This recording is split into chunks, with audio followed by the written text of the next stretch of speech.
una- y a favor de la salud mental. Me pareció bárbaro el posteo de ese chiste y bueno, para que podamos compartirlo entre todos, me pareció bueno darle un espacio. Eh, bueno, vamos a trabajar hoy un trabajo que yo diría que es la última, el último, venimos bien avanzados, así que creo que nos podemos dar el gusto de tomarnos, después de hoy, 2 semanitas para descansar y reencauzar el curso. Yo la semana que viene no voy a poder porque tengo un regalo para el Día del Padre, que es, me voy para San Luis. Este, me invitaron mis hijos y voy a estar, me parece que la otra semana hacerlo nos corre de un poco de eje, con lo cual, en cuanto a los sábados, porque hay gente que tiene organizado el sábado anterior para poder participar, y si paramos 2 semanitas después de esta, no nos joroba tanto, descansamos un poquito del curso y vamos a arrancar luego directamente con una primer clase sobre Melanie Klein, que me parece que es interesante que todos podamos trabajar, y de a poquitito vamos a ir introduciéndonos en la obra de André Green con algunos conceptos que me interesan que podamos manejar más que nada por la clínica de los pacientes graves. Vamos a empezar por un trabajo que me parece que es central de Green, que se llama el analista, la simbolización y la ausencia en el encuadre psicoanalítico, que está en el libro que Rosana me preguntaba en algún momento, de locuras privadas.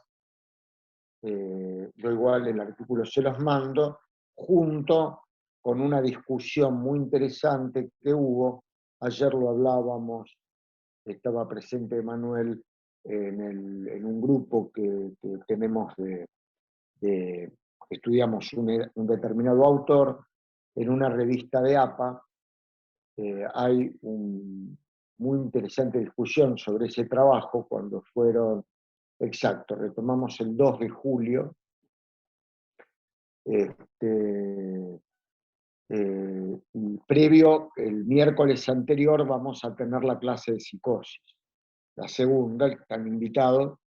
La primera creo que tuvo bastante repercusión, por lo que me han comentado. Si pueden, es el miércoles, último miércoles de junio de 10 a 12, que no pueden, no pueden. Es así la cosa. Bueno, el esquema de psicoanálisis, el compendio Gracias, se leo miércoles 29 de junio a las 10 de la mañana.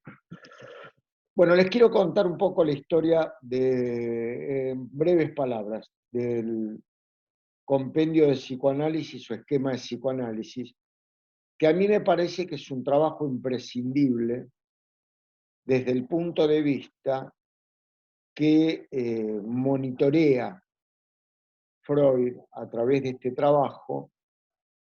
Por un lado monitorea su obra y por otro lado daría la impresión que ante el peligro real que tenía su vida en 3 frentes, que era que para esta fecha, principios de junio, Freud estaba escapándose de Viena hacia Londres por la persecución nazi, la Gestapo no quería permitir que Freud se exiliara en Inglaterra. Pudieron Ana, Marta, él y me parece que Mirna, la hermana de Marta, en una primera tanda irse, y acá estaba como en tránsito, porque estaba como que podía y no podía, después por las gestiones de Lu Andrea Salomé, y la princesa Bonaparte, las mujeres de Freud, digamos así. Hay un libro que se llama Las mujeres de Freud. Pudo escaparse de la persecución nazi e ir a Londres, pero habían tres perseguidores muy grandes de la vida de Freud. Uno era su edad, estaba ya rondando los 80 y pico de años, de aquella época. Otro tenía un cáncer terrible, avanzado, de toda la zona maxilofacial, que había afectado su labio, y era algo terrible, estaba muriendo prácticamente. Y por otro lado, bueno, los nazis mismos, ¿no? Que querían matar, a todo el mundo lo quería matar a Freud, ¿no? La iglesia, porque decía cosas contrarias a la pureza del hombre, los judíos, porque en realidad él se había expresado respecto de la instalación de un Estado de Israel en Palestina en contra, los nazis porque le decían que era judío, los estadounidenses porque decían que subvertía la cultura, los rusos porque decían que era un producto capitalista que intentaba no dar cuenta de los avances revolucionarios y intelectualizar todo y negativizar la revolución. Todo por algún motivo lo querían matar todo, la cosa que parece que no lo pudo matar nadie hasta hoy. El tipo, lo que ocurre es que entonces parece que se vio como apurado en escribir un esquema haciendo como un resumen. Por eso en algunas versiones previas, más que esquema, se lo conoce con el nombre de compendio del psicoanálisis. A mí igual me sigue gustando más lo de esquema por un par de motivos. Uno de ellos es que uno advierte cuando lo lee que está escrito casi telegráficamente. Parece un telegrama, como está escrito. Está escrito como si fuera un telegrama. Y a uno le queda la idea de que hay temas en los cuales Freud podría haberse explayado un poco más, pero que no lo hace. Por ejemplo, el sentimiento inconsciente de culpa.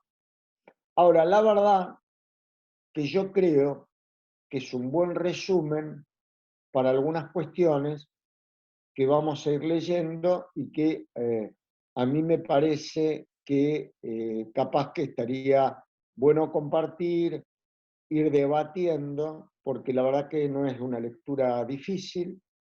Yo también traté de hacerlo más fácil enviándole a algunos de ustedes las partes, son 6 partes, pero están acortadas y nos va a permitir hacer como un repaso general de la obra de Freud. Aprovechando también que hay algunas personas nuevas en el grupo, podemos empezar por el esquema. Ya les digo, fue editado en 1940 y en 1938 y tiene metido adentro otro trabajo de Freud, que primero aparecía como un pie de página, ahora no me acuerdo el nombre, pero que luego fue incorporado al texto del esquema. Después les digo el nombre. Bueno, vamos a la parte 1, que creo que le pedí a Lourdes que si podía leerla. ¿Vamos, Lu? Sí. ¿Se escucha bien? ¿Qué tal? Buen día. Sí, ya te saludé 10 Buen veces. día. ¿Cómo estás? Bueno, el modelo de aparato psíquico delineado en el esquema retoma los postulados centrales de lo que dio en llamarse la segunda tópica freudiana, que incluye las provincias del ello, el yo y el superyo, la cual se distingue de una primera tópica, que comprende la conciencia, el inconsciente y el preconsciente. Freud denomina ello a la más primitiva provincia del aparato anímico, cuyo contenido concierne a lo heredado, lo innato o lo constitucional y atañe en particular a las pulsiones. La El incidencia, ello es la sede de las pulsiones. ¿Sí? Sí, no más que eso.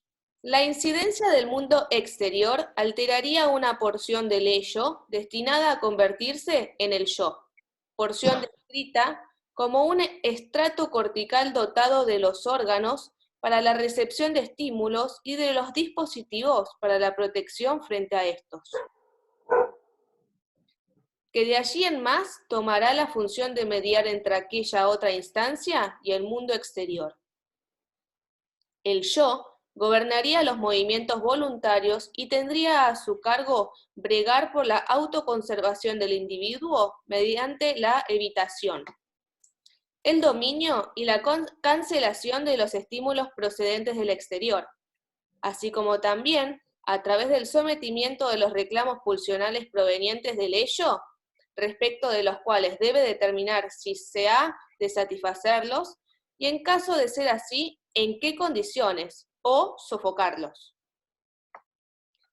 Así como a partir del ello se originaría el yo, dentro de él nacería más tarde una nueva entidad psíquica, el superyo, consistente en el relicto de la etapa en la que el individuo no ha superado aún el desamparo infantil y se mantiene todavía en estrecha dependencia respecto de sus figuras parentales, cuyos designios pasan a incorporarse en la constitución de esta tercera instancia.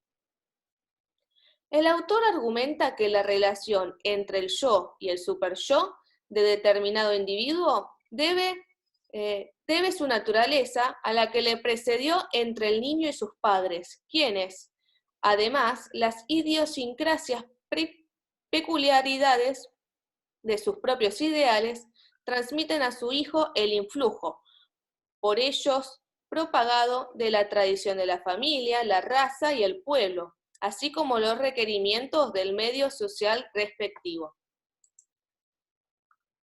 Hasta ahí.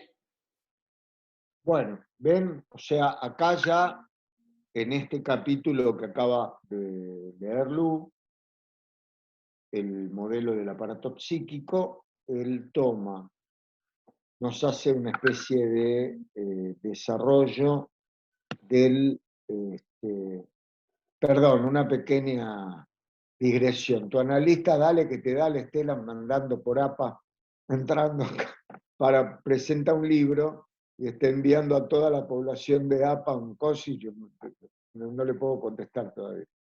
Pero está mostrándonos, se dan cuenta, toda la naturaleza, que todo parte del ello, está diciendo, hablando de que hay dos contextos, lo que se llama segunda tópica.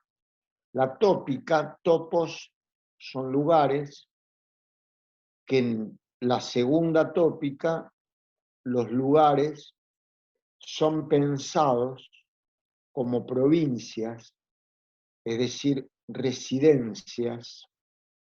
Está la residencia de las pulsiones y está la residencia del mediador, que es el yo, que es el mediador entre, en principio, el ello y la realidad. Luego, la realidad, que va a ser externa e interna, va a tener un efecto sobre el ello que va a permitir que se diferencie y luego adquiera digamos así, nacionalidad propia o autonomía, digamos así, autonomía, una entidad que es el super yo, todo lo que venimos hablando, es otra provincia psíquica que va a ser heredera de la especie, esto es muy importante, la fantasía filogenética es heredada, y heredera del pasado infantil, y yo agrego olvidado.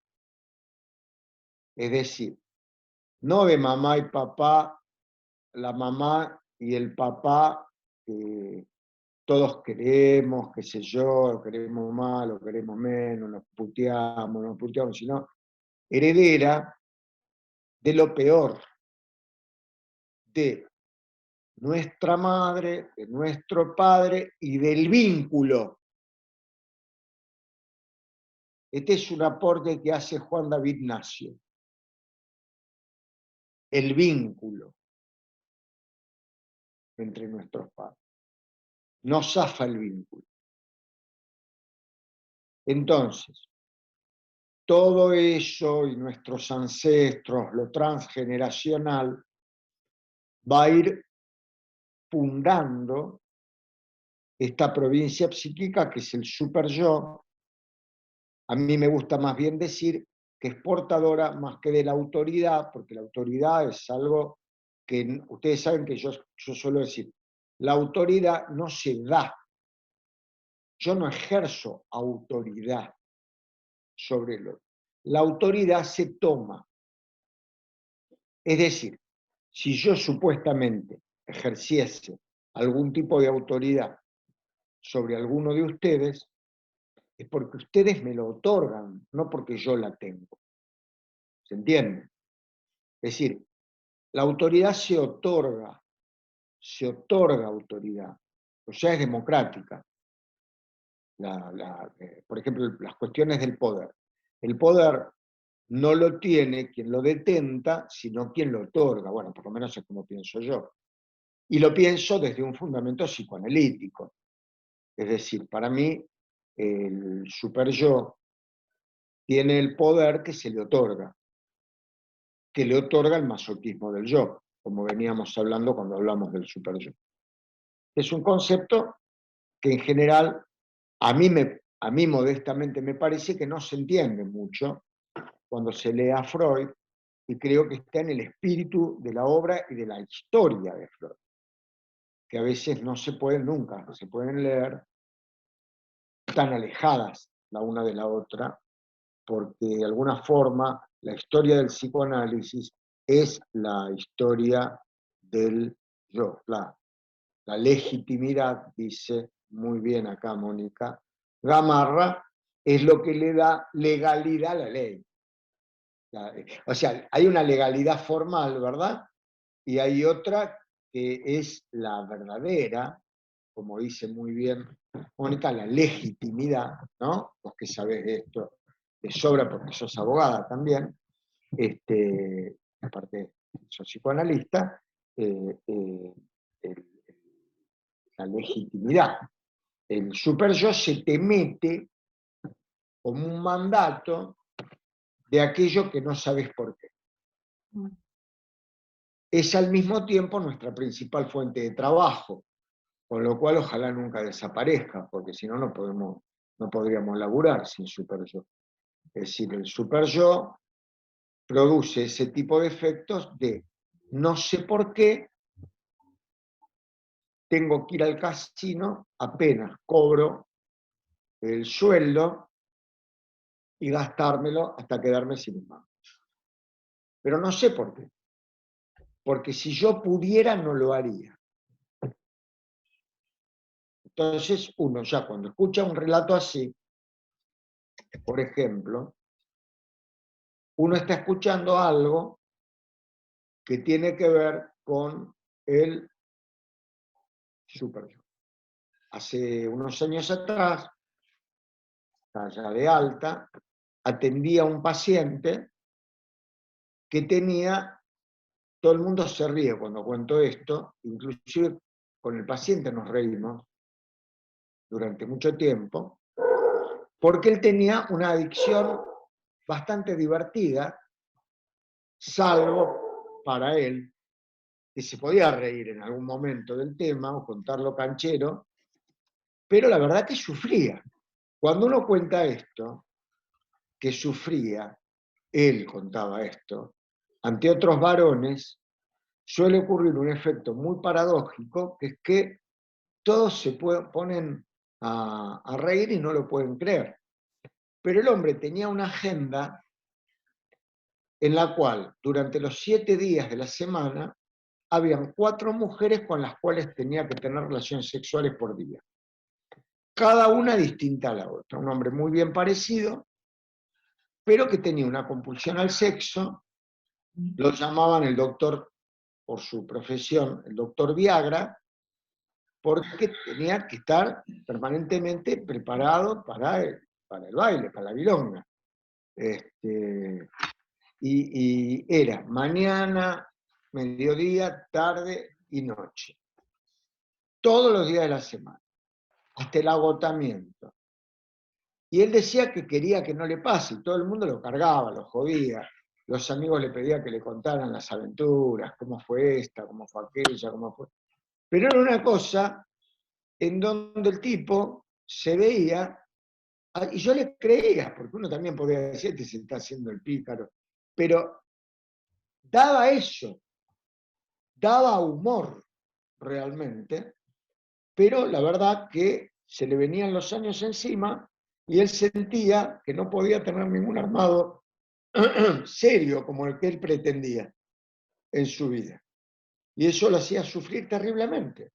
Claro, todo el mundo, sí, el coro, se reía. Él iba al club a jugar al fútbol, muy buen futbolista, y todo el mundo en el vestuario se cagaban todos de la risa. Y él también. Pero ahora va porque ahora te toca a vos hablar. Para primero decir tu opinión. ¿Me entiendes? O sea, ahí entonces vos lo primero que decís, acá hay un mandato. Entonces vos ahí empezás a descubrir que había una historia entre los padres en ese vínculo del cual él escapaba. Escapaba en una forma denodada, ahora está por ser papá, dentro de poco, de una única mujer. Adoptó la monogamia en épocas tan controvertidas sobre ese tema como es esta. Bueno, ahora vamos a una segunda parte de Ale Potsum. No, recién no entendía el super yo dónde estaba en lo que contabas. ¿Cómo? Que no entendía dónde está el super yo ahí en lo que contabas. En ese mandato, porque ya en un momento no había placer. Ah, ok. Había que hacerlo. Claro. Porque había que mantener el ritmo para cuando se fuera al club a jugar al fútbol de salón, la exigencia de los amigos de contar a las aberturas, mira vos, el fallido, las aberturas, las aventuras. Por suerte estoy contando la verdad, ¿vieron? Tuve fallido. Las aventuras, no, era una exigencia que era una proyección del super yo. Okay. No, y aparte otra cosa, que no le permitía tener una, muchas es ninguna. Claro. No le permitía poder armar un vínculo sólido, amoroso con alguien. Claro. Porque esto era compulsivo. Sí. Claro. Bueno, no era amoroso.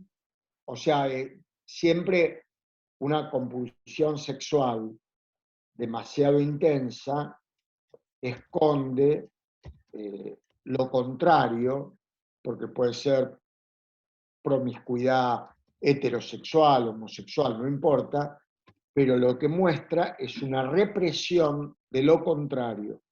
Es decir, si yo tengo una promiscuidad homosexual, tengo una represión de mi heterosexualidad. Si tengo promiscuidad heterosexual, tengo una represión de mi homosexualidad. Esta cuestión, bueno, ya es muy profunda y uno no llega el primer día, eso mismo, como dice Mónica.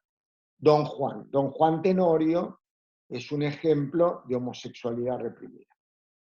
Más de una, decíamos en mi época, ahora creo que en otra época en donde se está debatiendo la poligamia, qué sé yo, ya sería más complicado sostener esto, más de una es ninguna, decíamos, y los analistas nos ufanábamos, todo eso. Lo que pasa que también era una época de mucha hipocresía, en donde vos escuchabas a muchos que decían esto y hacían otra cosa.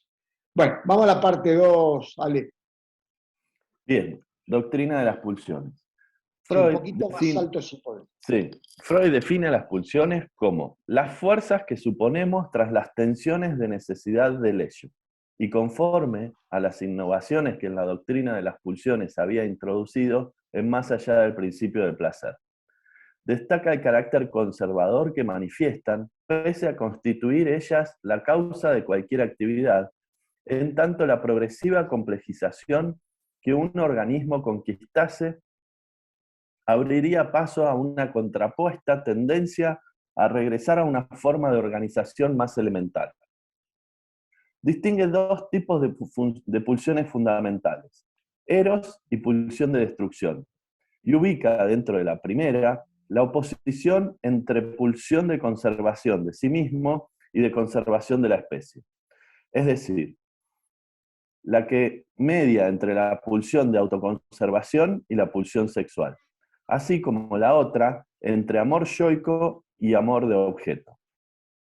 Lo cual, stricto sensu, no consiste en una oposición. En sentido estricto.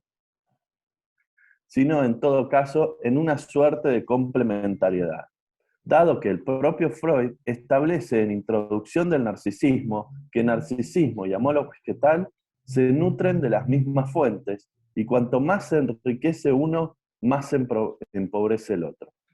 Mientras que Eros pugnaría por constituir unidades de creciente complejidad, ligazón, su contraparte tendría por objeto la disolución de tales nexos y encontraría su fin último en la tarea de transportar lo vivido al estado inorgánico, razón por la cual también es conocida como pulsión de muerte.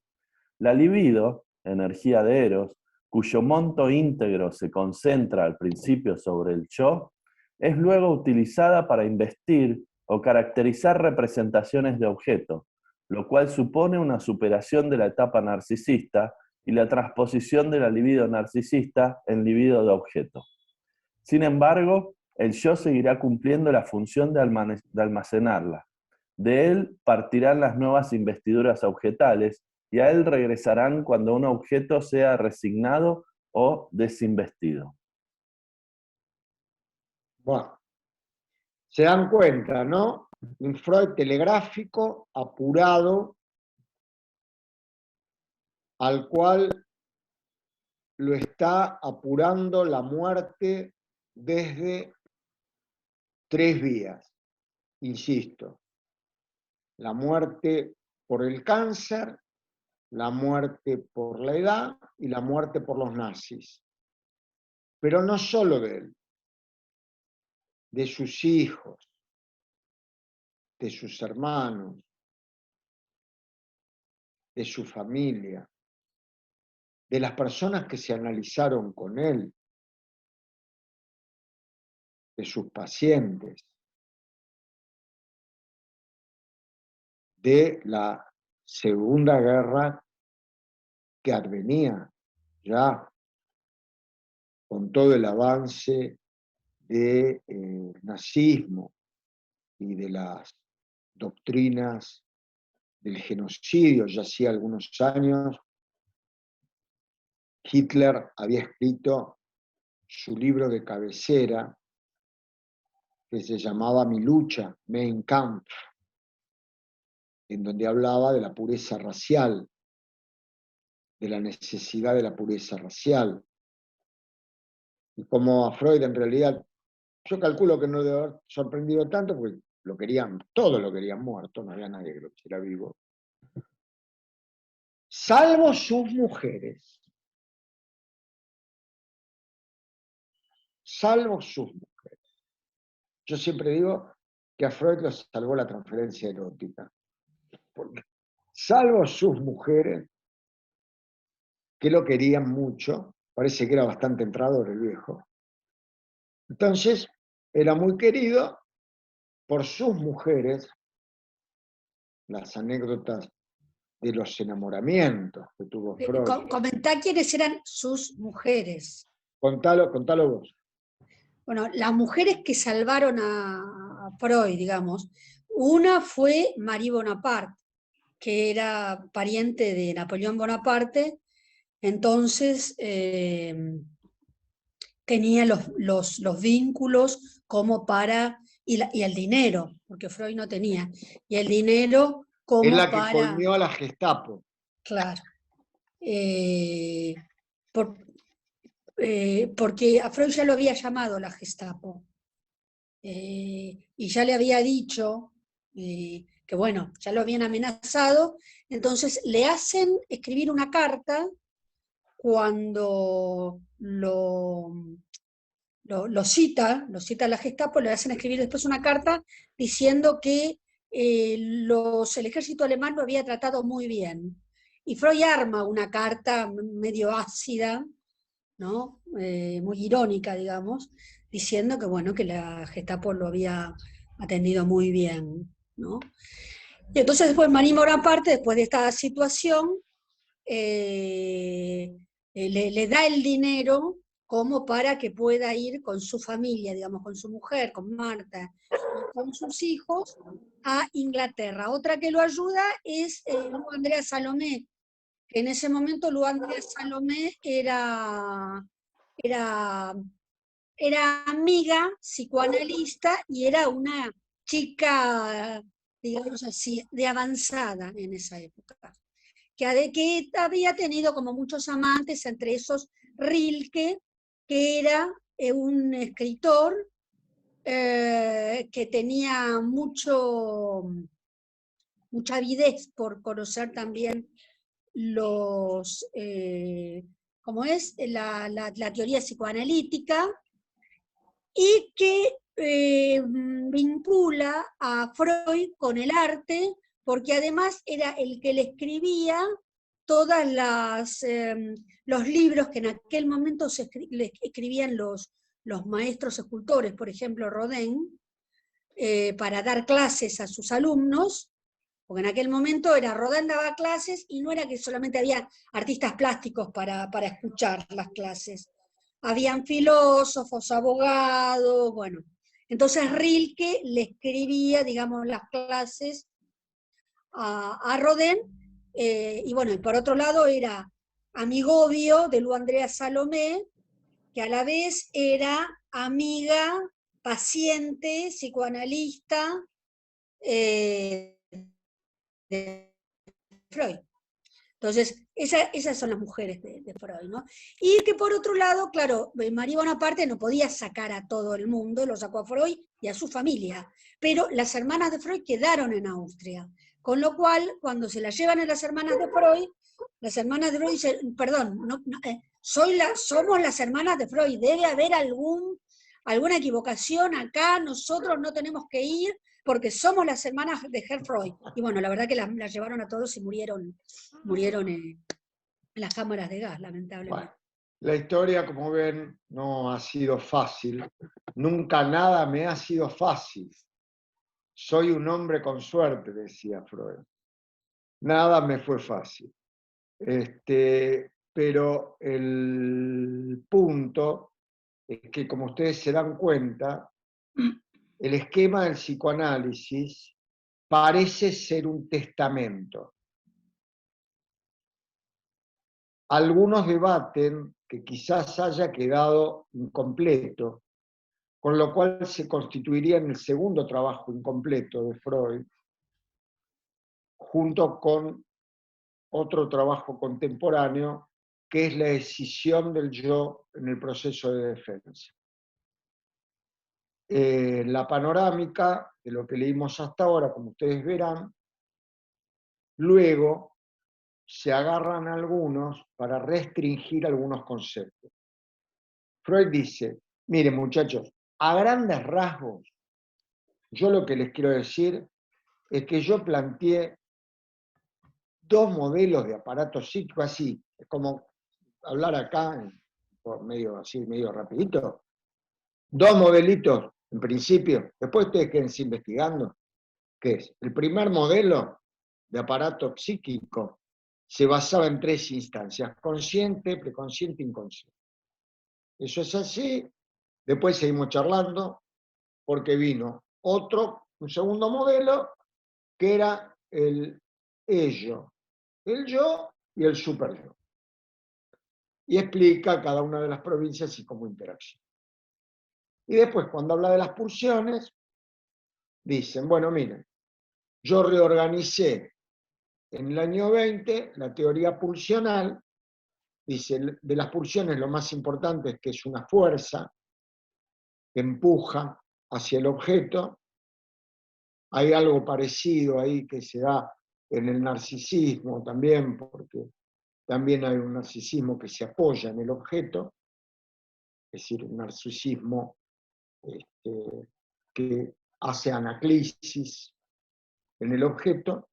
Entonces, o sea, apoyatura significa anaclisis en el objeto, y después sale la teoría de la pulsión. Dicho sea de paso, y a punto de hacer entre nosotros acá un repaso, y para la gente por ahí que no es de una pertenencia estricta al psicoanálisis, quizá cabe recordar que siempre que hablamos de una pulsión, estamos hablando de un esfuerzo o de un trabajo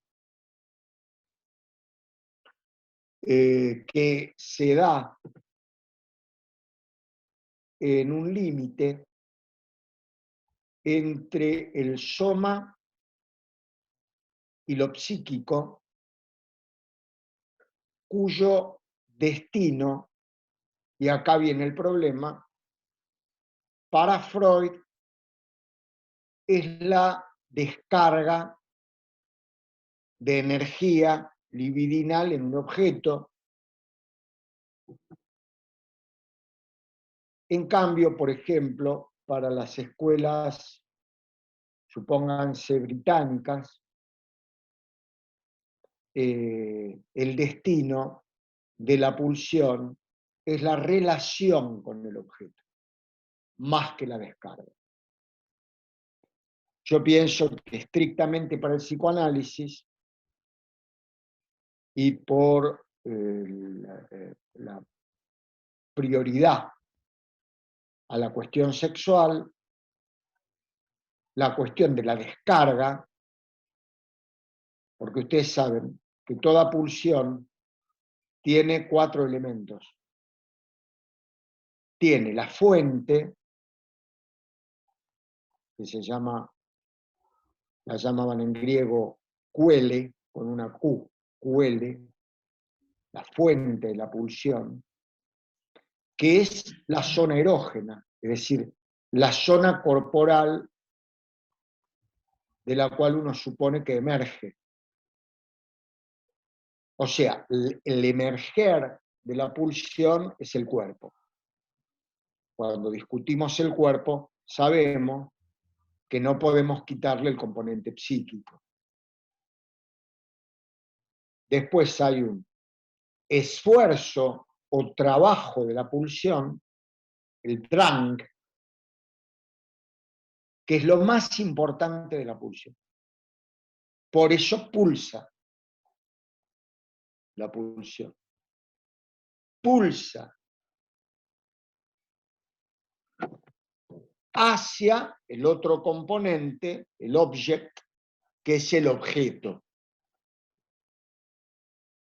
que dice Freud es lo más contingente, es decir, lo más variable.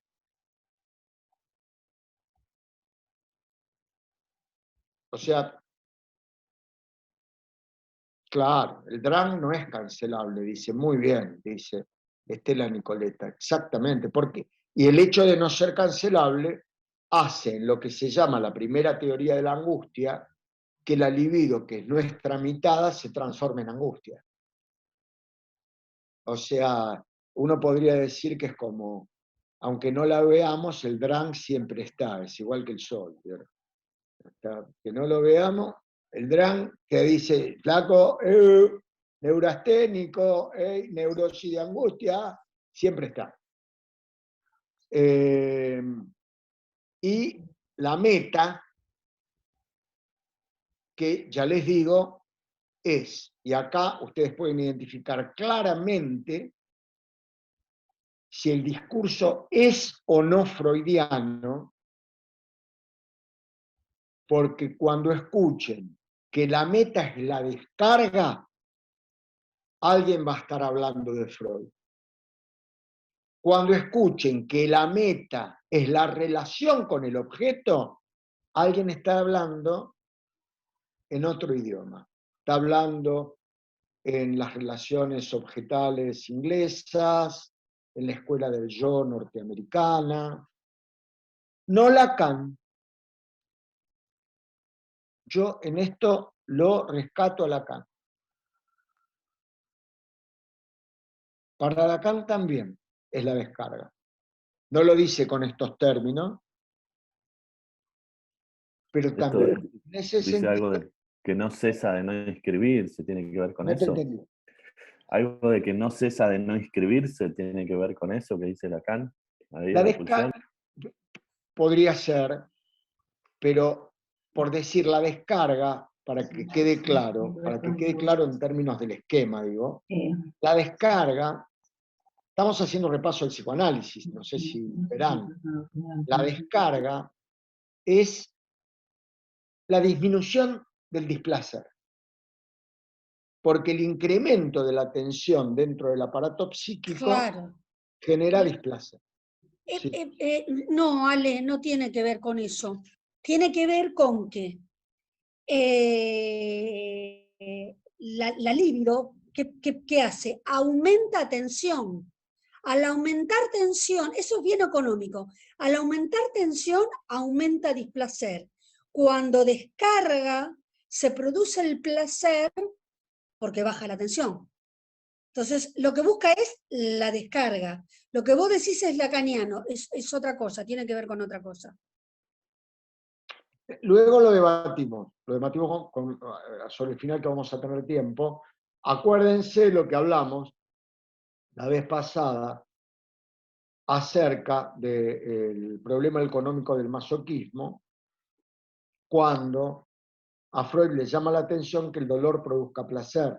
Entonces tiene que admitir la existencia de un nuevo principio, que es el principio de Nirvana, en donde ya las cosas cambian y empieza a tener un rango más cualitativo que económico, como Estela recién señalado. Eso está, creo que fue la clase anterior o la anterior, no me acuerdo, la altura del campeonato. Bueno, entonces ahora vamos a tener la parte 3, que si no me equivoco, la tiene, no sé si sos vos, Leo.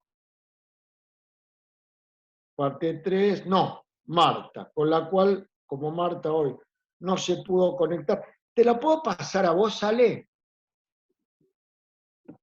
Porque vos tenés una voz,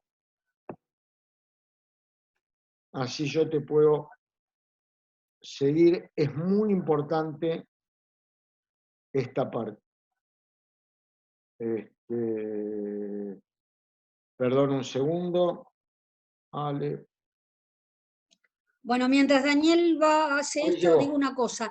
En donde el aumento de tensión produce placer, aparte en el masoquismo, es en un vínculo, en un orgasmo, en un vínculo sexual, en un vínculo amoroso, en donde la insatisfacción de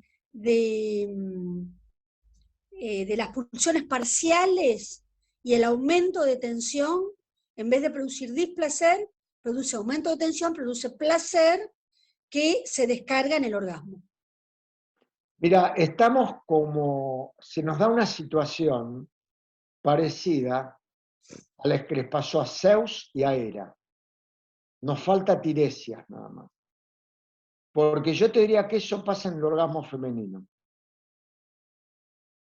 Bueno. ¿Por qué? Claro, porque bueno. la pregunta entre Tiresias, entre Zeus y Hera, sí, sí, es que la mujer... ¿Quién disfruta más, si el hombre 8 o la veces mujer? más que el hombre la mujer. Y Tiresias dice, la mujer Pobre disfruta Tiresias lo peloteaban de un lado y de 9 veces más. 8 veces más. 9, porque coincide con la etapa del embarazo. Pero yo no sabía, lo dice Tiresias. Hasta 8 sabía que llegaba. No, 9. Porque de lo que habla es de esta fascinación que existe, la fantasía, del orgasmo múltiple. En el sentido de que hay momentos en donde desciende, pero en la mujer no desciende del todo y vuelve a subir, desciende, no desciende del todo y vuelve a subir, que es un ideal. Digamos, entonces, en esa cuestión en donde un cierto nivel de tensión es acompañado por placer, le costó la vista a Tiresias. Así que yo no voy a entrar en... No, pero yo no me refiero por ahí al multiorgasmo, no. Sino que en la relación sexual se reedita todas las etapas de la vida, lo oral, lo anal y lo genital. Bueno, por eso, la insatisfacción de la pulsión oral, porque al fin y al cabo en el momento del coito es insatisfecha, produce tensión, pero produce tensión que permite ir más allá con otro juego, que produce la etapa anal, ponele, que produce tensión, pero la falta de descarga, esa tensión no produce displacer, al contrario, ese aumento de tensión produce placer, que se descarga en el coito, ¿no? Bueno, claro, no, un momento, está perfecto lo que decís, está muy bueno. En el orgasmo, perdón. Porque lo que pasa es que son momentos de placer parcial. Claro, pulsiones parciales que no se descargan producen displacer. En el único caso que producen placer es en el coito, en donde el aumento de tensión, eso produce placer y se descarga en el orgasmo. A nivel genital. A nivel genital. Entonces, alimenta el placer, llamémosle, si existiera, de la pulsión total, que es la que se descarga en el orgasmo. Claro. Está muy bien esto. El juego previo... Eso, el juego previo, no el multiorgasmo, eso es otra cosa. Eso es otra cosa. Eso. El juego previo es el heredero de la sexualidad infantil. Bueno, vamos, Ale, que justo estamos en tema. Vamos, dale. Quería compartir, pero no puedo compartir. Ponete un poquito, si podés, el micrófono más acá para que se escuche más fuerte, entre que soy solo. Ahí va. Bien. Sí. El desarrollo de la función sexual. Según la concepción corriente, la vida sexual humana consistiría, en lo esencial, en el afán de poner en contacto los genitales propios con los de una persona del otro sexo. Besar, mirar y tocar ese cuerpo ajeno aparecen ahí como unos fenómenos concomitantes y unas acciones introductorias. Ese afán emergería con la pubertad, vale decir, a la edad de la madurez genésica al servicio de la reproducción. No obstante, siempre fueron notorios ciertos hechos que no calzaban en el marco estrecho de esta concepción. 1. Curiosamente hay personas para quienes solo individuos del propio sexo y sus genitales poseen atracción. 2.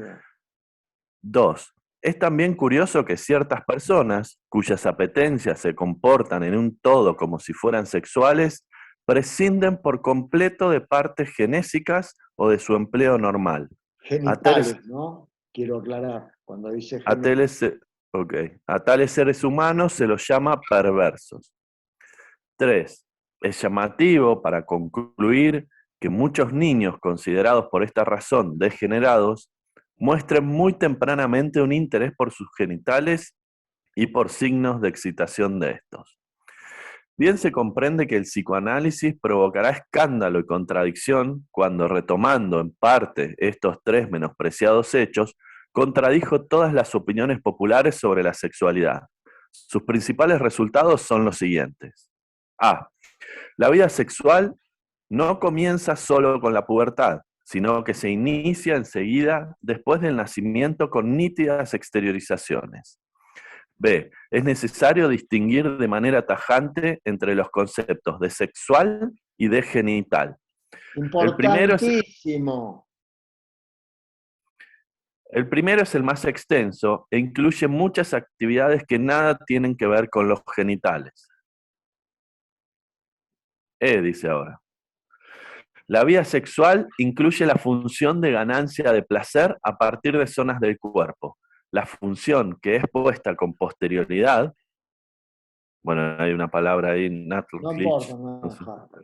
al servicio de la reproducción. La palabra es nachtralig. Nachtralig. Es a posteriori. Sería lo que luego Lacan va a llamar après coup. Es decir, es a posteriori. Ok. Todo lo que sea Nacht en la obra de Freud es por arrastre, significa, o secundario, o momento segundo. ¿Sí? Sí. Bueno, la función que es puesta con posterioridad al servicio de la reproducción. Es frecuente que ambas funciones no lleguen a superponerse por completo. El principal interés se dirige, desde luego, a la primera tesis, de todas las más inesperadas. Se ha demostrado que, a temprana edad, el niño da señales de una actividad corporal a la que solo un antiguo prejuicio pudo rehusar el nombre de sexual, y a la que se conectan fenómenos psíquicos que hallamos más tarde en la vida amorosa adulta. Por ejemplo, la fijación de determinados objetos, los celos, etc. Pero se comprueba, además, que estos fenómenos que emergen en la primera infancia responden a un desarrollo acorde a ley. Tienen un acrecentamiento regular, alcanzando un punto culminante hacia el final del 5º año de vida, a lo que se sigue un periodo de reposo. En el curso de este se detiene el progreso, mucho es desprendido e involuciona. Transcurrido este periodo, llamado de latencia, la vida sexual prosigue con la pubertad. Podríamos decir que vuelve a aflorar. Aquí tropezamos con el hecho de una acometida en dos tiempos de la vida sexual, desconocida fuera del ser humano y que, evidentemente, es muy importante. Perdón. O sea, significa específica del ser humano. No conocida por fuera del ser. Freud ponía a veces muchas palabras, pero esto es la condición de la sexualidad humana. Sí. De la sexualidad, porque por fuera de lo humano no hay sexualidad. Hay bien. cero. Sí. Y que evidentemente es muy importante para la hominización. No es indiferente que los eventos de esta época temprana de la sexualidad sean víctimas, salvo unos restos, de la amnesia infantil. Nuestras instituciones sobre la etiología de la neurosis y nuestra técnica de terapia analítica se anudan en estas concepciones. El estudio de los procesos de desarrollo de esa época temprana también han brindado prueba para otras tesis. El primer órgano que aparece como zona erógena y propone al alma una exigencia libidinosa es, a partir del nacimiento, la boca. Al comienzo, toda actividad anímica se acomoda de manera de procurar satisfacción a la necesidad de esta zona. Desde luego, ella sirve en primer término a la autoconservación por vía del alimento. Pero no es lícito confundir fisiología con psicología. Muy temprano, en el chupeteo... Escuchen, perdón, escuchen esto. Volvamos, no es lícito confundir psicología con fisiología. Te hice perder. Sí, ahí está. Sí, ahí está. Desde luego, ella sirve en primer término a la autoconservación por vía del alimento, pero no es lícito confundir fisiología con psicología. En el esquema, pará, fijá la vista donde estás, así no te hago perder. Sí. Repite algo que va a decir en la interpretación de los sueños. No todo es biopsicológico, todo. Pero cuando hablamos de lo psíquico, hablamos de lo psíquico. Cuando hablamos de lo biológico, hablamos de lo biológico. Después tenemos que encontrar fuentes, pero no confundamos, dice en la interpretación de los sueños, el edificio con los andamios. El edificio es el sistema nervioso central. El andamio es el aparato psíquico, que es un aparato ideal, es decir, una idea, para entender el funcionamiento mental que observo en la clínica. Porque Freud no es filósofo, no es religioso, no es un científico empírico. Freud es clínico, como dice, médico dedicado a la psicología, o más bien, en su artículo acerca de su propia vida, o más bien me definiría como psicólogo. Entonces, ojo al piojo. Cuando estamos pensando en la clínica psicoanalítica, no jodamos con la biología. Porque como acaba de leer tan claramente Ale, una cosa es lo psicológico y otra cosa es lo fisiológico, lo funcional. No es totalmente acoplable. ¿Se entiende? Ojo, ni, hay que aprender la palabra ni, va a servir para los borders, ni tan desacoplado. Ya les voy a contar ejemplos. Sí, Ale. Bueno, muy temprano, en el chupeteo en que el niño persevera obstinadamente, se evidencia una necesidad de satisfacción que, si bien tiene por punto de partida la recepción de alimento, y es incitada por esta, aspira a una ganancia de placer independiente de la nutrición, y que por eso puede y debe ser llamada sexual. Ya durante esta fase oral entran en escena, con aparición de los dientes, unos impulsos sádicos aislados. Ello ocurre en medida mucho más vasta de la segunda fase, que llamamos sádico-anal, porque aquí la satisfacción es buscada en la agresión y en la función excretoria. Fundamos nuestro derecho a anotar bajo el rótulo de la libido las aspiraciones agresivas en la concepción de que el sadismo es una mezcla pulsional de aspiraciones puramente libidinosas con otras destructivas puras, una mezcla que desde entonces no se cancela más. La tercera fase es llamada fálica, que por así decir como precursora, se asemeja ya en un todo a la plasmación última de la vida sexual. Es digno de señalarse que no desempeñan un papel aquí los genitales de ambos sexos, sino solo el masculino, falo. Los genitales femeninos permanecen por largo tiempo ignorados. El niño, en su intento de comprender los procesos sexuales, rinde tributo a la venerable teoría de la cloaca, que tiene su justificación. Perdón, Ale, perdón. ¿Se dan cuenta lo que está explicando acá Freud? Acá lo que está explicando es que no es que él tiene una... Estamos hablando de 1938 acá, y él está contando cosas que escribió en 1895, por ahí. ¿Se acuerdan, muchachos, que yo ya les dije que tal cosa, tal otra? Freud no era ni binario, ni terciario. Freud se estaba animando a hablar de cosas que nadie hablaba. Lo querían echar de todos lados, ya les dije. Los médicos de Viena, de la Universidad de Viena, lo querían echar a patadas cuando habló del niño como perverso polimorfo. El perverso es usted, fuera. Lo sacaron de patadas en el culo a Freud. No podía aparecer en ningún lado. Lo querían matar los curas, los rabinos, como les decía antes, los yanquis, los bolcheviques. Todo el mundo lo quería matar al tipo. Entonces, vos mirá lo que el tipo te está diciendo acá. No estoy diciendo nada que tenga que ver con la predominancia del macho.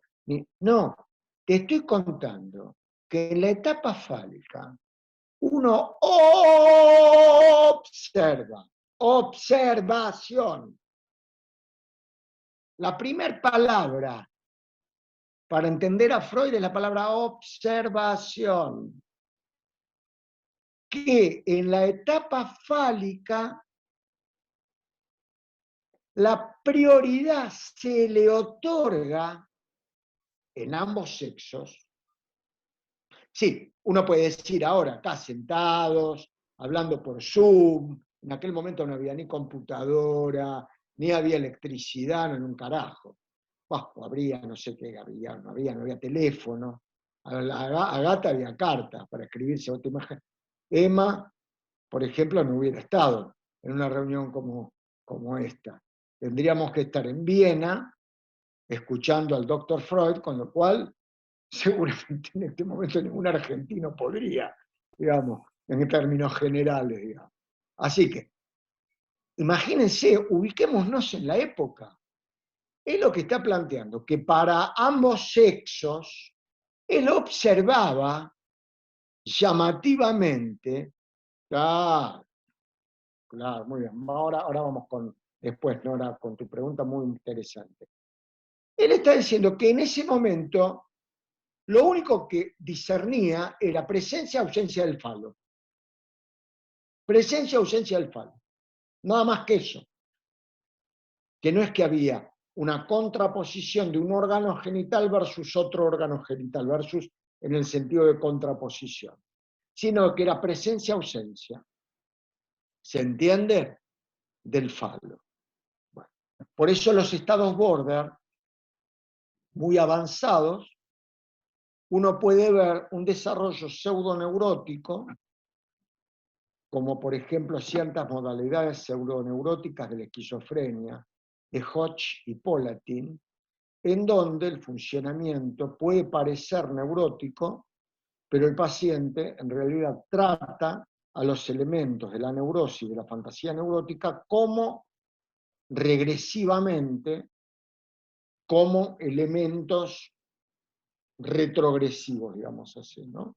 De pecho materno, etcétera, etcétera. Ya lo vamos a hablar cuando hablemos de placa. Pechos voladores, el falo que se come, qué sé yo, la teta intrusiva, todo Woody Allen. Bueno, sigamos, Ale, perdón. Bien. Con la fase fálica y en el transcurso de ella, la sexualidad de la primera infancia alcanza su apogeo y se aproxima al sepultamiento. Desde entonces, varoncito y niña tendrán destinos separados. Ambos empezaron a poner su actividad intelectual al servicio de la investigación sexual, y ambos parten de la premisa de la presencia universal del pene. Pero ahora los caminos de los sexos se divorcian. El varoncito entra en la fase edípica, inicia el quehacer manual con el pene, junto a unas fantasías simultáneas sobre algún quehacer sexual de este pene en relación con la madre, hasta que el efecto conjugado de una amenaza de castración y la visión de la falta de pene en la mujer le hacen experimentar el máximo trauma de su vida, iniciador del periodo de latencia con todas sus consecuencias. La niña, tras el infructuoso intento de emparejarse con el varón, vivencia el discernimiento de la falta de su pene, o mejor, de su inferioridad clitoridea, con duraderas consecuencias para el desarrollo del carácter, y a menudo, a raíz de este primer desengaño en la rivalidad, reacciona lisa y llanamente con un primer extrañamiento de la vida sexual. Se caería en un malentendido si se creyera que estas tres fases se revelan unas a otras de manera neta. Una viene a agregarse a la otra, se superponen entre sí, coexisten juntas. En las fases tempranas, las diversas pulsiones parciales parten con recíproca e independencia a la consecución de placer. En la fase fálica se tienen los comienzos de una organización que subordina las otras aspiraciones al primado de los genitales y significa el principio de ordenamiento de la aspiración general del placer dentro de la función sexual. La organización plena solo se alcanza en la pubertad, en la cuarta fase genital. Así queda establecido un estado en que, 1. Se conservan muchas investiduras libidinales tempranas. 2. Otras son acogidas dentro de la función sexual como unos aspectos preparatorios de apoyo, cuya satisfacción da por resultado el llamado placer previo.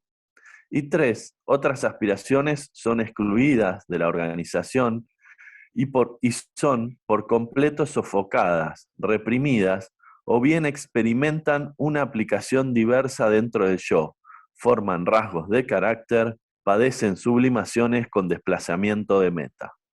Este proceso no siempre se consuma de manera impecable. Las inhibiciones en su desarrollo se presentan como las múltiples perturbaciones de la vida sexual. En tales casos han preexistido fijaciones de la libido a estados de fases más tempranas, cuya aspiración, independiente de una meta sexual normal, es designada perversión. Una inhibición así del desarrollo es, por ejemplo, la homosexualidad, cuando es manifiesta. El análisis demuestra que una ligazón de objeto homosexual preexistía en todos los casos y en la mayoría se conservó latente.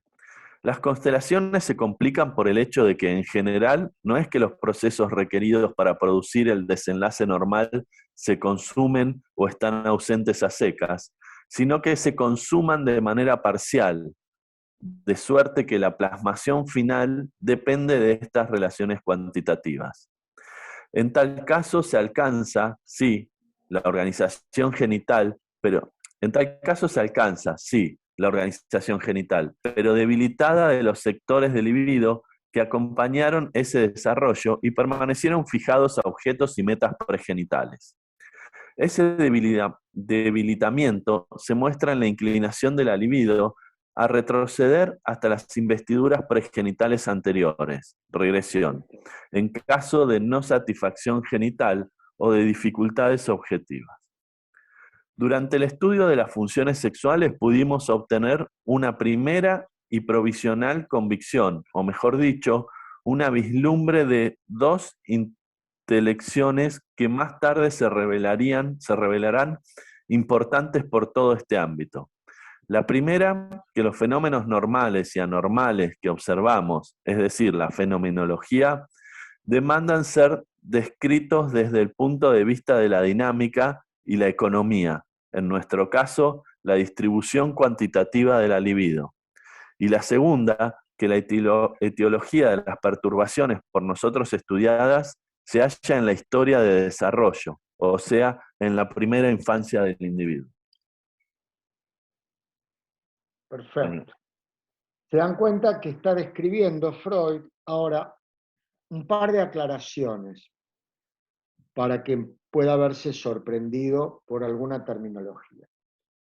Cuando Freud utiliza la palabra perversión, ya lo aclaró 800 millones de veces, de antes de 3 ensayos, en 3 ensayos. No está dando ningún juicio de valor. No está diciendo perverso, sino que está hablando de una modalidad de funcionamiento del aparato psíquico. Es decir, una cosa es un reloj de arena, y otra cosa es un reloj a pila, y otra cosa es un reloj no sé de nada, reloj. Así que el reloj que más le guste, son distintas modalidades de funcionamiento. Acá lo que está hablando es que en el funcionamiento heterosexual, el predominio es la genitalidad. En la homosexualidad, yo creo que ahí se queda corto, y esta es mi crítica, hay que hablar de las homosexualidades, es otro el funcionamiento. Lo que pasa es que como todos estamos, por desgracia, atravesados por la represión, incluido el malestar en la cultura, los que, digamos así, tienen una actitud represiva, ¿viste? Hasta Freud lo dice. ¿Te das cuenta? Los que tenemos una actitud psicoanalítica y en general todo un campo inclusivo, abarcativo, etcétera, etcétera, quizá podemos llegar a sentirnos tocados por el hecho, ¿cómo va a decir en algo que es una perversión? Pero el tipo pervertere, que es el verbo del cual proviene la palabra perversión, significa por otro camino. No significa que sea la bruja con el caldero, que el monstruo que viene de lo siniestro. Eso tiene que ver con las casas de brujas que siempre se hizo culturalmente, socioculturalmente, a lo diferente. Pero no tiene nada que ver con el psicoanálisis. Joyce McDougall acuñó hace 3 décadas un término muy interesante, que el otro día mi hija me lo criticaba porque charlamos de estas cosas cuando nos encontramos con la madre, con el hermano. En algún momento puede hablar de fútbol o de, qué sé yo, del novio o mi hijo de la novia o de qué sé yo. Siempre sale alguna cosita en donde sale algún debate, qué sé yo. Entonces, Joyce McDougall hablaba de neosexualidades. A ver si se explica. No estamos hablando de el monstruo, pero está mostrando cómo se ve en el funcionamiento adulto las distintas fases de la libido, que es de lo que estuvo hablando Ale recién. Y les voy a recordar algo que en general a la gente le suele gustar, que es la psicopatología de cada una de las zonas erógenas. Es algo que me lo suelen pedir. Oral 1, es decir, lo repetí quizás la otra vez, del chupeteo, pero insisto porque es importante, cuando uno escucha un material, posicionarse desde qué zona erógena está hablando el paciente. Todo lo que tiene que ver con chupar, con el chupeteo, etcétera, es oral 1. Y se ve en la histeria y en la esquizofrenia.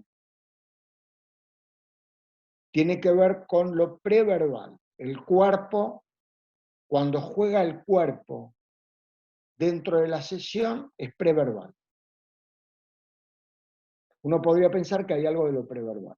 En la esquizofrenia, que justamente muchas veces ve afectado la cuestión del lenguaje, y juega muchas veces el cuerpo con estereotipias, con distintas cuestiones, la fijación es oral 1. La oral 2, que es cuando ya aparecen los dientes, masticatoria, tiene que ver fundamentalmente con la manía melancolía, con lo que hoy llaman bipolaridad. A mí me gusta más hablar de la psicosis maníaco-depresiva. Después discutimos otro día, ya vamos a tener lo de psicosis, algo de la bipolaridad. Pero obviamente remordimiento de saber, por ejemplo, un tanguito, remorder, remuerde. Oral 2. Anal 1, en general, todas las conductas psicopáticas. Me cago en vos. Anal 1. O sea, no hay esfínter funcional. Bueno, anal 2, obviamente, neurosis obsesiva. Todo lo retentivo, especulativo, qué sé yo. Y fálica, la histeria tanto de conversión como la de angustia, que es la fobia. Así se dan la distribución. Si me quieren preguntar por adelantado, en los borderline, oral 2, anal 1, anal 2. Ahí ustedes tienen todas las características de los borderline. Son melancólicos, se cagan en todo el mundo, y son retentivos, tienen especulaciones, viene toda una cosa de darle vuelta. Esto es un material casi exclusivo, que lo hemos trabajado con todos los grupos de border durante años, que yo tengo ganas de aportar porque les sirve para pensar a los pacientes, por ejemplo, graves. ¿Desde qué discurso, esto lo desarrolló mucho Maldavsky, desde qué discurso me está hablando el paciente? ¿Desde un discurso oral? Ahora Sebastián Plut está por desarrollar, si puedo les paso la página en un grupo que tiene David Maldavsky, la relación en las adicciones y el ahogo. Sí, la idea sería algo así como que la adicción es un desahogo, con lo cual uno tiene que pensar en el ahogo, en la presencia del ahogo en la adicción. Pero yo no voy a hablar por Sebas, después les paso si quieren ustedes, contáctense, conéctense ahí. Creo que es un link gratuito. Bueno, vamos a la parte 4, creo que Elio, me parece. Sí, si no me equivoco. Sí. Hola Elio. Hola Dani. Gracias por tanto trabajo, tanto esfuerzo. Bueno. Vamos a las cualidades psíquicas. ¿Sí? ¿Se escucha bien? Sí, perfecto. Un poquito más alto, mejor. Dale.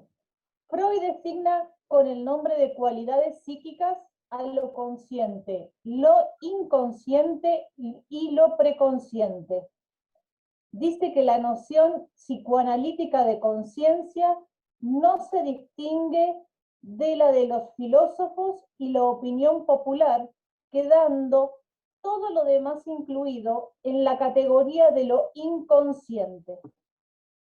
Esto no supone, empero, un conjunto de elementos homogéneos, sino que en su seno se diferencian, por un lado, los procesos pasibles de devenir conscientes sin más, es decir, aquellos que pueden ser evocados para luego apartarse nuevamente de la conciencia, dando que todo está en un estado sumamente efímero, tratándose aquí de lo preconsciente o susceptible de conciencia, y por otro lado, aquellos procesos o contenidos que no tienen expedito acceso a la conciencia, lo inconsciente genuino, y de cuya existencia nos anoticiamos a partir de inferencias y de la traducción de dicho material a una expresión consciente. Sobre el ello tiene absoluto imperio la cualidad de lo inconsciente. La correspondencia entre lo inconsciente y ello sería incluso más estrecha de la que existe entre preconsciente y yo. Al comienzo de la vida, el aparato psíquico solo cuenta con un ello, y son los estímulos procedentes del mundo exterior los que terminan por alterar aquel sector suyo que acabará convirtiéndose en el yo. Este habrá de incorporarse a alguno de los contenidos originariamente pertenecientes al ello, traspuestos ahora al estado preconsciente, mientras que otros materiales se convertirán en el núcleo del ello, conservando su carácter inconsciente y su inasequibilidad. Sin embargo, el desarrollo del yo está marcado por la cesión a lo inconsciente de contenidos que ya no había asimilado, y también ante algunas nuevas impresiones se retirará dejándoles la posibilidad de imprimir una huella únicamente en el ello. Es esta porción del ello la que merece el nombre de lo reprimido. De vuelta, por favor, lo último. Es esta porción del ello la que merece el nombre de lo reprimido. Una y otra de las parcelas del ello, el núcleo del ello y lo reprimido, se solapan respectiva y aproximadamente con lo genético originario y lo que ha sido adquirido durante el desarrollo del yo. Está bueno, ¿eh? ¿Te das cuenta, Freud? Ahí te enuncia todo lo que hay adentro del ello y te está diciendo que hay una parte que no es accesible. Que hay un núcleo del ello, que es el núcleo de los instintos, o de las pulsiones, que es inaccesible. A algunos les gusta llamar a esto el ombligo del sueño. O sea que hay una parte inasequible. Pero aparte te dice, no es solo la sede de las pulsiones. Aparte el ello va a tener lo heredado, va a tener lo reprimido, va a tener las pulsiones mismas. ¿Me explico? O sea, si ustedes quieren, cuando Freud nos presenta en Psicoterapia de la Histeria la conformación de lo inconsciente como una cebolla cortada, y te dice que cuando vos tenés que analizar a una persona, tenés que ir sacando desde la capita superficial a la capita más profunda. Acá el tipo te lo muestra con un modelo que no es una cebolla, le gustaba el granero, se nota, sino que te muestra este modelo que es el modelo del huevo, como lo llaman. Te vas a ver la cebolla al huevo. Entonces, en el modelo del huevo te dice, hay un núcleo de lo inconsciente que en lo inconsciente va a decir claramente, el núcleo de lo inconsciente está representado por los instintos. La palabra que usa son los instintos. Yo no voy a entrar en ese debate, aunque podría entrar. Digamos, el núcleo del inconsciente es pulsional. El centro de la vida misma es pulsional.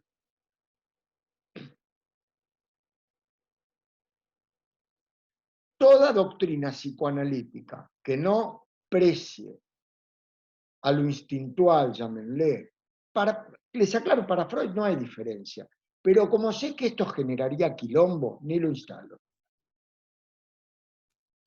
Trier e Instinct lo usa indiscriminadamente, porque como entre medio hay traducciones, traductores, hijas, etcétera, no voy a meterme en quilombo. Yo les quiero el malestar en la cultura. Yo les voy a decir lo siguiente. Llámese como se llame, algo que se parece al instinto, llámenlo pulsión, instinto, mequetrefe, ahora que no se puede usar la E, como ustedes quieran. El eje, el centro de eso radica en el inconsciente, el centro son las pulsiones. También está lo reprimido, más el ello no es solo lo reprimido. Hay mucho más. Y hay un área, parece ser desconocida, según plantea Freud. O sea, todo es mucho más complejo. Pero fíjense un Freud descriptivo. Acá me acordé también del tema de los nazis, porque cuando decía Eleo acerca de la conciencia, hay un trabajo perdido por Freud, que no se sabe muy bien si fue quemado por los nazis, porque hicieron una fogata con varios libros, toda la obra de Freud la quemaron, los nazis. Uno de ellos parece ser el trabajo de la conciencia, pero nos va dando a lo largo de su obra indicios de que algo escribió sobre la conciencia. Y acá parece ligarla a la represión y parece ligarla a un destino de la pulsión. Porque parece ser que la liga al levantamiento de la pulsión y al mismo tiempo a ponerse al servicio de la represión.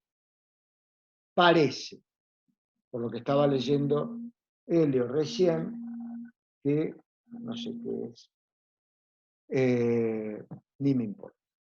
Entonces, la represión, la conciencia, los mecanismos de defensa, la sublimación, son trabajos extraviados de la obra de Freud.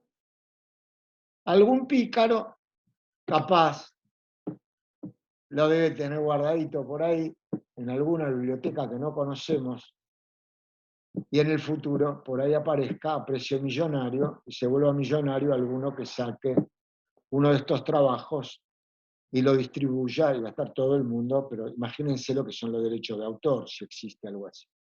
Se rumoreaba hace poco que algunos trabajos inéditos de Freud estaban por salir, lo contaba Maruco porque lo llamaron para prologarlo, pero nunca más se habló. Se los cuento entre nosotros, que no es entre nosotros porque está YouTube, así que es entre todos nosotros, los millones que somos en este momento. Pero, supongamos, millones, ¿no? Me hago la evita, yo acá, pensando que nos ven millones. Pero el punto es otro, el punto es que están extraviados por ahora. Todos podemos hacer inferencias. Bueno, creo que viene ¿no? Sí, venís vos. Mamita querida. Mamita querida. A mí no me pasaste nada, pásamelo. No. Sí, vos. Estás perdiendo la memoria, te dijo. Puede ser, pero que en este caso no. No, no me mandaste nada. Parte 5. Estela Maris Otasur. A mí no me mandaste, querido. Sí, está en tu grupo WhatsApp. Te lo reenvié. A ver. Ahora sí, ahora me lo mandaste. Tranquila, después buscalo y vas a ver qué más arriba. No. Bueno, lo que pasa es que después me lo tenés que comentar si me mandaste algo. Porque ¿cómo voy a saber? Bueno, dale, Estela, porque si no vas a terminar. Bueno, un ejemplo, la interpretación de los sueños. Los sueños que Freud reconoce como actos psíquicos constituyen un privilegiado objeto de estudio para la indagación psicoanalítica. Uno de los hitos inaugurales del arte de la interpretación de los sueños fue el reconocimiento de que lo que de esto se retiene en la memoria al despertar no es más que una fachada, o sea, el contenido manifiesto, y por lo tanto no se condice con el genuino proceso onírico que corresponde a los pensamientos oníricos latentes. El trabajo del sueño, denominado elaboración onírica en la tradición de Luis López Ballesteros y de Torres, es el encargado de transponer estos pensamientos en aquella figuración manifiesta, los contenidos inconscientes que pugnarían por adquirir la propiedad de preconsciente y situarse al alcance del yo, solo lo conseguirán a costa de una desfiguración onírica. Dos tipos de acontecimientos pueden brindar la oportunidad para que se forme un sueño. En el primero, un deseo reprimido cobra vigor durante el dormir, y esto le permite alcanzar al yo, sueños desde el ello. En el segundo, un anhelo preconsciente al que no se le concedió satisfacción durante el día es investido de una intensidad suplementaria procedente de lo inconscientes, sueño desde el yo. Freud estima en mucho la contribución de los sueños al psicoanálisis, porque los contenidos del ello que se cuelan en el yo arrastran tras sí las modalidades de trabajo de lo inconsciente. Define el trabajo del sueño como un caso de elaboración inconsciente de procesos de pensamientos preconscientes, lo que no impide que las formaciones oníricas que de él surgen sean el resultado de un compromiso entre instancias. Las normas que regulan el acaecer inconsciente son fundamentalmente dos: la condensación y el desplazamiento. Muy importante. La primera se discierne en la propensión a reunir en singulares aglomeraciones elementos heterogéneos que la actividad mental preconsciente de la vigilia se habría mostrado resuelta a no poner en conexión. Una pequeña pieza del contenido manifiesto podrá ser el modesto representante de vastas hilaciones de pensamientos latentes, al punto que el texto objetivo del sueño es a menudo un compendio sumamente sucinto si se lo compara con la exuberancia de aquellos pensamientos. Por su parte, o sea, el punto 2, el desplazamiento, mecanismo íntimamente enlazado con el de la condensación, permite que un elemento ceda a otro su quantum energético, por lo que este segundo elemento se impone con particular claridad en el relato del sueño, pudiendo conducir al error de hacernos creer que es por ello el más digno merecedor de nuestra atención, cuando en realidad desempeñaba un papel poco destacado en los pensamientos oníricos.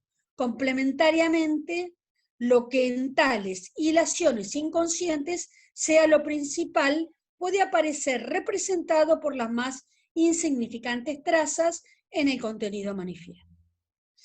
Las normas que gobiernan la lógica no operarían en lo inconsciente, que queda definido, fundamental esto, que queda definido como el reino de la alógica. Alogia.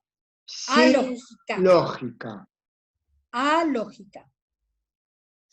Afanes y tendencias antagónicos conviven allí, a veces sin suscitar el menor conflicto, no por influirse recíprocamente, otras provocando uno en el que, sin embargo, no se toma partido por ninguna opción en particular, sino que éstas se funden en un compromiso de la más absurda constitución por poner lado a lado exigencias inconciliables.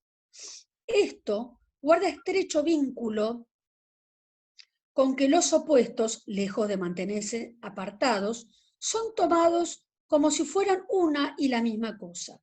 Así, cada elemento del contenido manifiesto del sueño puede figurar precisamente a su contrario.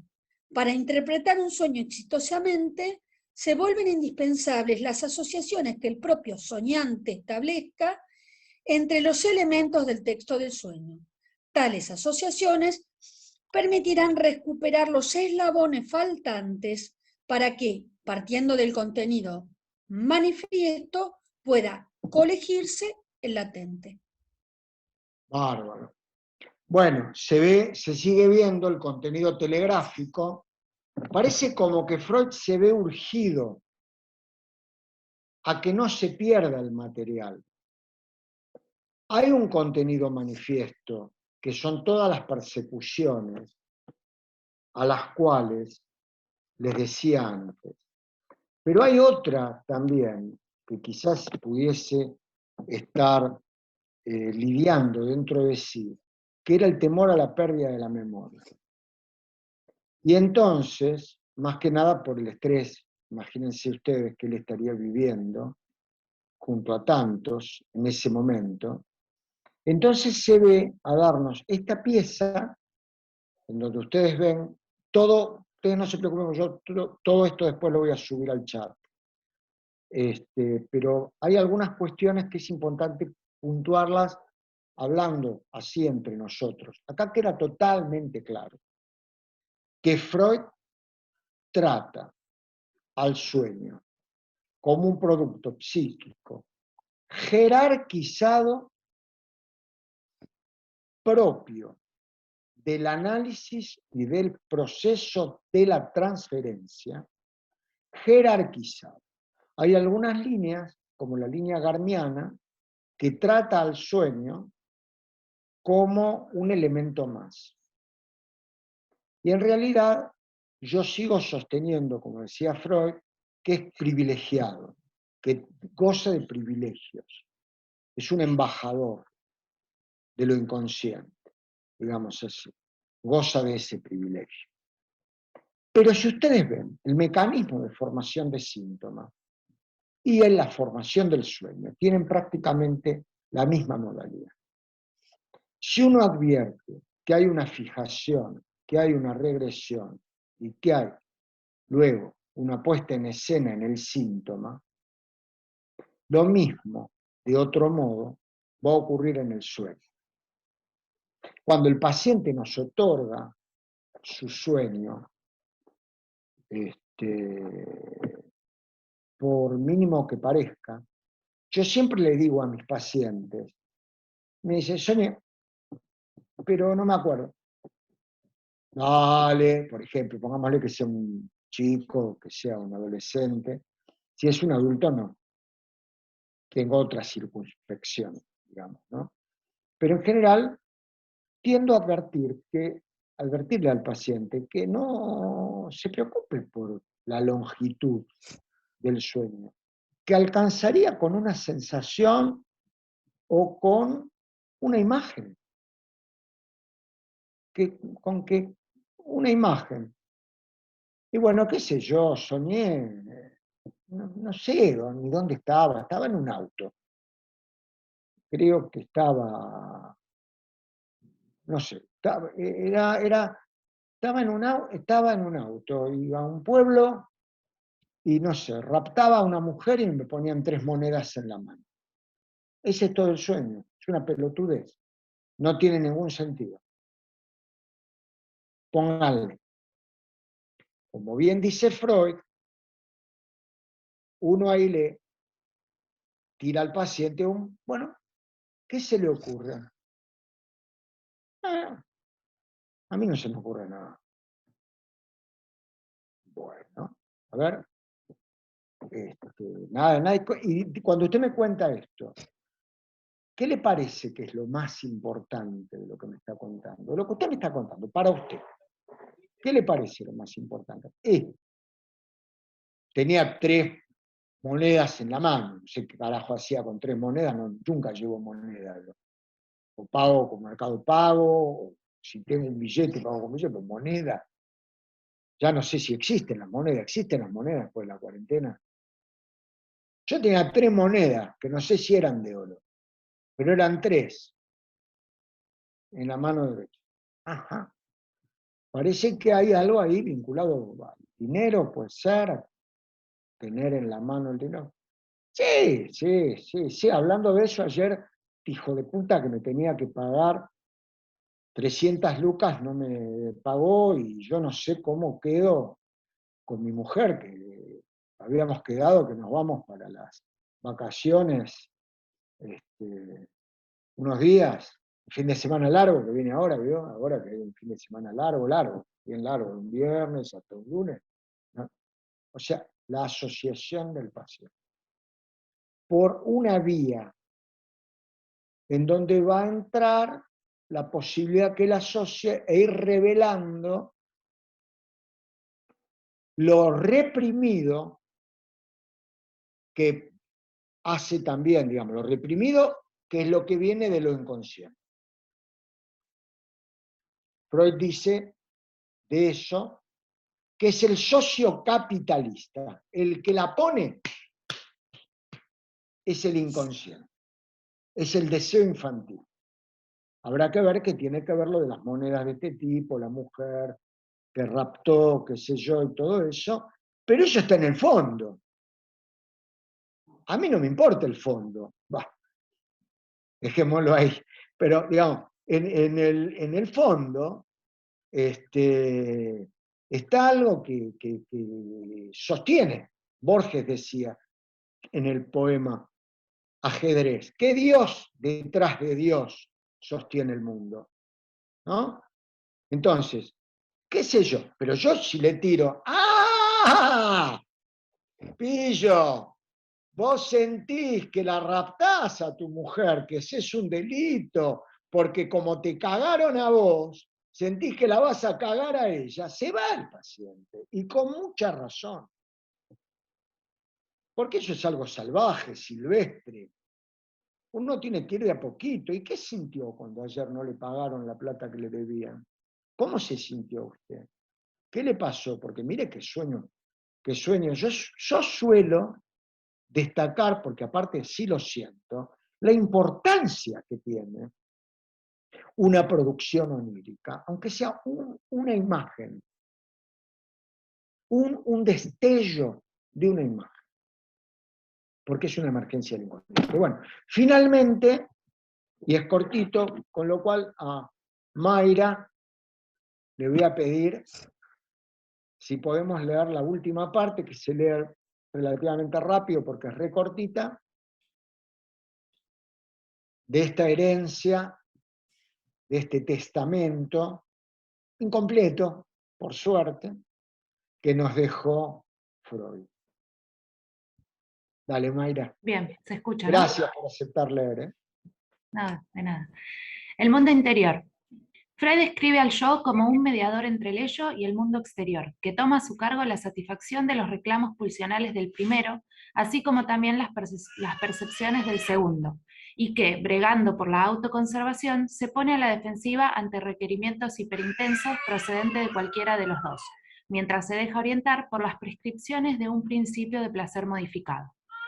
Afirma que tal representación conserva su validez para explicar la real naturaleza de las cosas solo hasta aproximadamente los 5 años del individuo, momento en el que sobrevendría una importante alteración, a saber, cierta porción del mundo exterior es resignado en cuanto objeto, así más no sea de forma parcial, para ser incorporada en el interior del yo mediante una identificación. Esta nueva instancia psíquica prosigue las funciones que habían ejercido aquellas personas, los objetos abandonados, del mundo exterior. Observa al yo, le da órdenes, lo juzga y lo amenaza con castigos en un todo como los progenitores, cuyo lugar ha ocupado. Esto era Freud. Yo no sé de dónde sacaron después el super yo protector. Todavía es un buen invento, pero no es Freud. ¿Ves? Te das cuenta, yo no lo estoy diciendo yo. Estamos leyendo un resumen de Freud. Sí. Llamamos superyo a esa instancia y la sentimos en sus funciones de juez como nuestra conciencia moral. Freud subraya el hecho de que con frecuencia el superyo muestra una severidad que supera la que habían exhibido los padres. El yo debe rendirle cuentas no solo sobre sus actos consumados, sino también sobre sus pensamientos e intenciones incumplidas, de los que el superyo parece estar al corriente. El superyo es para Freud el heredero del complejo de Edipo, y su instauración no tiene lugar sino hasta el sepultamiento de aquel. Es eso mismo lo que permite dar cuenta de la exagerada severidad que en ocasiones revela. Esta no guarda correspondencia con un arquetipo objetivo, en lugar de ello, concierne a la intensidad de la defensa contra las tentaciones edípicas. Freud sostiene que tanto yo y superyo trabajen de consuno, es difícil identificar las exteriorizaciones de cada provincia anímica, si bien los distanciamientos entre uno y otro se vuelven sumamente nítidos. Los reproches que la conciencia moral dirige al yo dan cuenta de la angustia del niño por la pérdida de amor, angustia que a partir de la instalación del superyo aparece subrogada por la instancia moral. Por el contrario, en aquellas ocasiones en las que el yo logra imponerse por sobre la tentación de incurrir en alguna acción que el superyo reprobaría, se eleva el sentimiento de sí y se refuerza el orgullo. De lo antedicho se desprende el corolario de que el superyo, pese a haber sido integrado en el mundo interior del sujeto, se comporta respecto del yo como una suerte de mundo exterior. Para todas las posteriores épocas de la vida, subroga el influjo de la infancia del individuo, el cuidado del niño, la educación y la dependencia de los progenitores. Y con ello no solo adquieren vigencia las cualidades personales de esos progenitores, sino también todo cuanto haya ejercido efectos de comando sobre ellos mismos, las inclinaciones y requerimientos del estado social en que viven, las disposiciones y tradiciones de la raza de la cual descienden. El poder del presente aparece representado en el mundo exterior. Las tendencias heredadas o el pasado orgánico son acogidos en el ello y el superyo, que solo más tarde entra en escena, constituye el precipitado de una herencia cultural que el niño ha de asimilar en pocos años, y por consiguiente podría decirse que se ubica en una posición intermedia entre el ello y el mundo exterior, en tanto integra los influjos del pasado y del presente. En la institución del superyo, uno vivencia, digamos así, un ejemplo del modo en que el presente es traspuesto en pasado. Bárbaro. Bueno, no, yo no dije, lo dice Freud. Una sola aclaración. Fíjense que es una clínica muy distinta pensar el sepultamiento del complejo de Edipo como una ventaja que como una desventaja. Freud dice que en realidad el sepultamiento del complejo de Edipo es lo mismo que una ropa que se pasa de moda. Es decir, vos usás a mamá y a papá para calentarte hasta un momento que te aburrís, en realidad. Entonces, dejás de calentarte con papá y con mamá y de enojarte con papá y con mamá para cambiar porque te aburriste. Viste que uno a veces que tiene una ropa o lo que fuera, esto, aquello, se aburre. Dice, no, esto ya está, ya pasó, ya me queda viejo y voy a... No es que hay mandato superyoico. Cuando hay un mandato que luego se va a constituir a precup en superyo, hay que dejar de joder con mamá y con papá. Por ejemplo, hay esa obligatoriedad, esa prohibición, establece una determinada psicopatología. Ese permiso de juego, ese permiso, se lo digo también a los analistas de niños, permiso de que el paciente haga lo que quiera, hasta un punto en donde eso no se toca. En realidad todo analista es un analista de niños, tengan cuidado, porque todo analista es psicótico, neurótico, perverso, transverso, alverso, el verso que ustedes quieran, cualquier cosa, es un analista de niños. Señoras y señores, todos analizamos niños, porque al analizar adultos, analizamos niños. A una persona que traté farmacológicamente en una época y que está profundamente enamorada de una colega, ayer caminando por la calle, pasé por el consultorio de la colega, que yo sé que esa paciente ha tenido una transferencia homosexual con ella, y la vi parada, me conocen, parada, estacionada, delante del consultorio de su amada, su analista. Cuando me vio, yo pasé, me hice el boludo, la vi, pero me hice el boludo. Es obvio.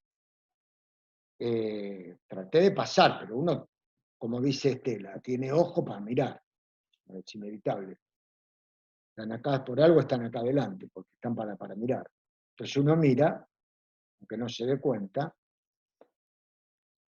Esta chica prende el auto y se escapa de mi mirada.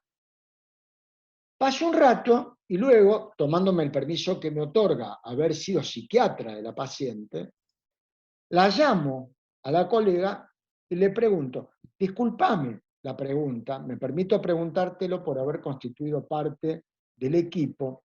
¿Hoy tenía hora contigo tal persona? No, ya no se atiende más conmigo, me dijo. Ah, bueno, no me lo dijo despectivamente, aparte no tenía forma de verla porque estábamos hablando por teléfono.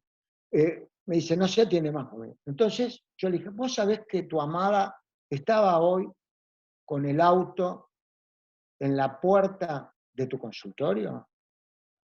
Y yo pasé porque iba a Pharmacity, qué sé yo, y justo estaba allí. ¿Qué les quiero decir a ustedes? Hay una psicopatología de la prohibición y hay una psicopatología del permiso.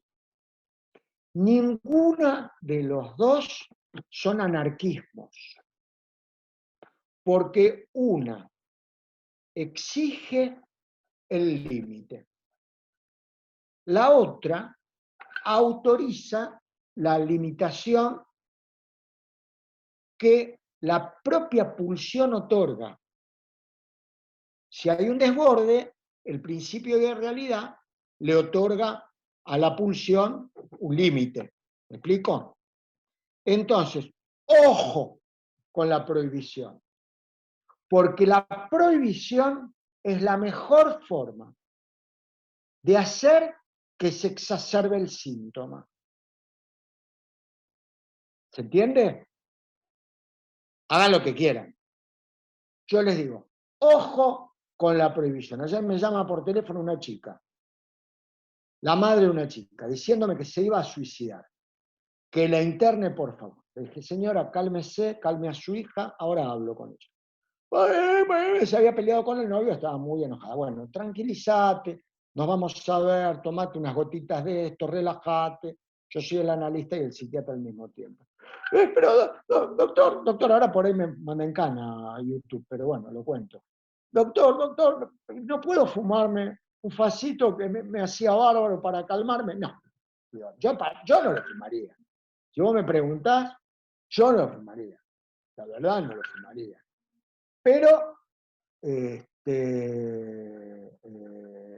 vos sabías que me contaron, averigualo, que hay unas gotitas de cannabis que dicen que funciona bastante bien para bajar. Yo no te las indico porque yo de eso no sé nada.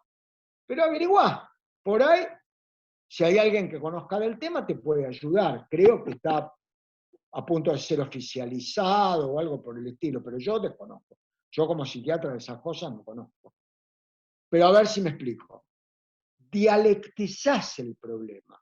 Ahí no importa de qué lado estoy. A mí no me gusta el cannabis. Disculpen, al que le guste, le gusta. A mí no me gusta. No me gusta, no me interesa, no me importa. A mí no me importa, me cagan a pedos todo el día, me dicen es mejor eso que una pastilla, qué sé yo, que soy un retrógrado. Bueno, pero yo no estoy de acuerdo. Para mí la marihuana, alguna marihuana tiene ciertos efectos. Pero no voy a debatirlo porque va a ser peor que lo de Zeus y Hera. ¿Sí? Bueno, gente, tenemos preguntas, pero se nos está yendo mucho el tiempo.